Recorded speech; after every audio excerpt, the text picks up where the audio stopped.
Chigozobani, now we talked about intelligence gathering. Now, let's cast our minds back to what happened in southwest Nigeria, specifically the kidnap of some journalists.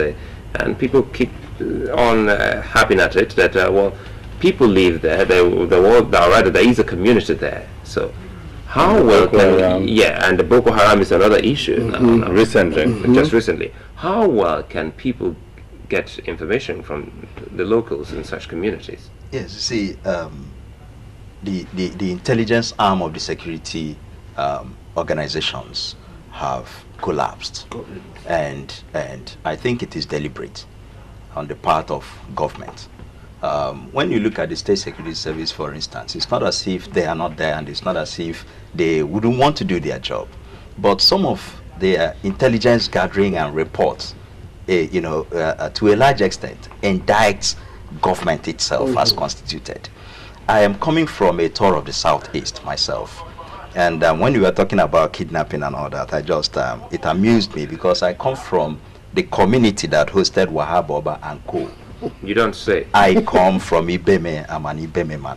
That's in Abia State. In Abia State. So tell us more about it. Yes. Comrade Aremu knows this place. When his colleague died, Chimubani. Yes, he came for Chima's burial, and that exposed our community to the world.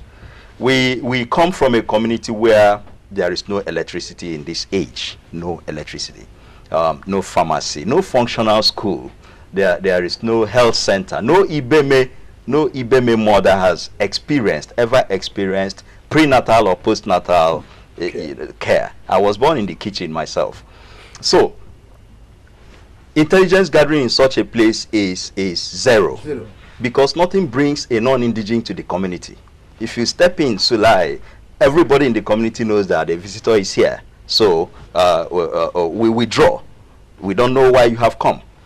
And the community is so poor that these boys, when they commit their crime, come dish out money to poor people who most of them have no primary education. Sula, I want you to cast your mind back and imagine yourself without primary education.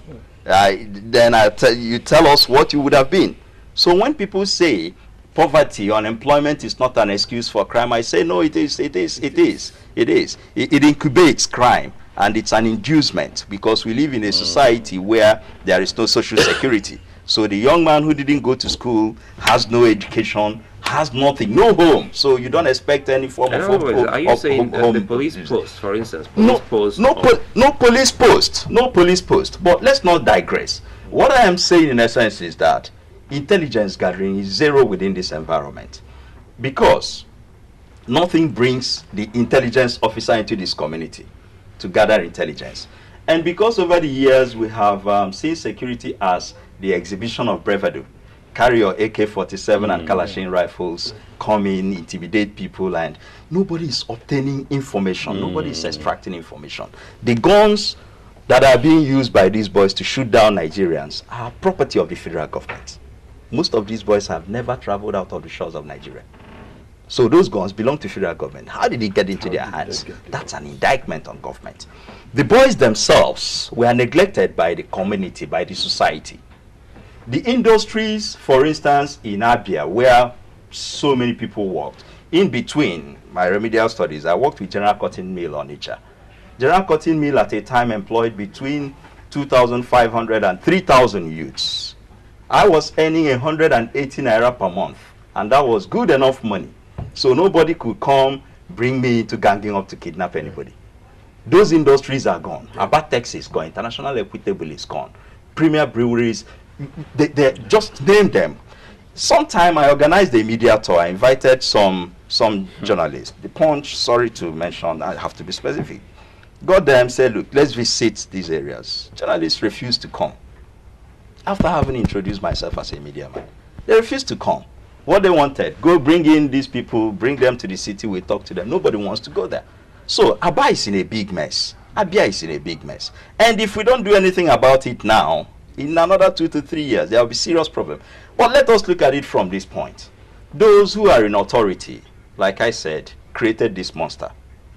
What have they done? They go into these places which they have deliberately refused to develop, hire thugs, recruit them for purposes of election. This is not a general statement. There are very few politicians from the southeast that are free from this. Just one or two.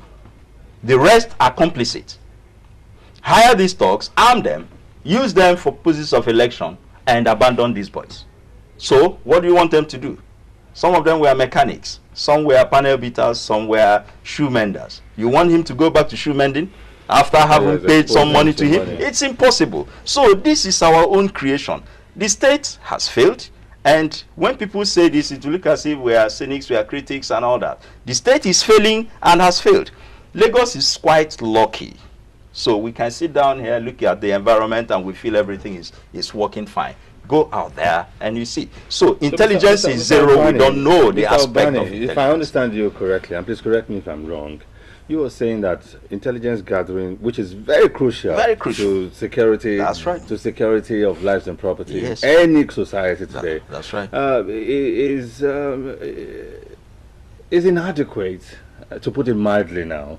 Is inadequate because there is this perception by the people that the state is on that side and we're on this side. Yes. Nothing brings us together. That's right. It's not a wrong perception, because here, some of us are so privileged.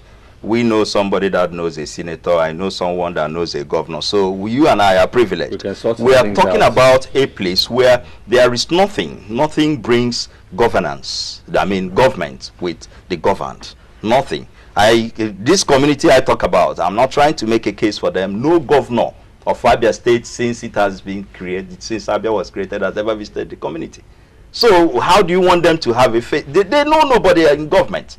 So there is no link between government and the people in these areas we are talking about. So they are not willing to give you intelligence. Also, let's not forget that a few people who have conscience, who try to give out information, had the same information reported back to the criminals verbatim.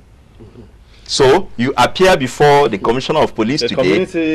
A traditional ruler in that area was attacked around that time. Yes, and got his house burned. That man is also a creation of government. When the people said, look, this is the person we want as our traditional ruler, they imposed a criminal on the people. He turned around to exhibit it in full. Arm these boys, help them, recruit them for election, get money and all that. So today we are just swimming in one big mess.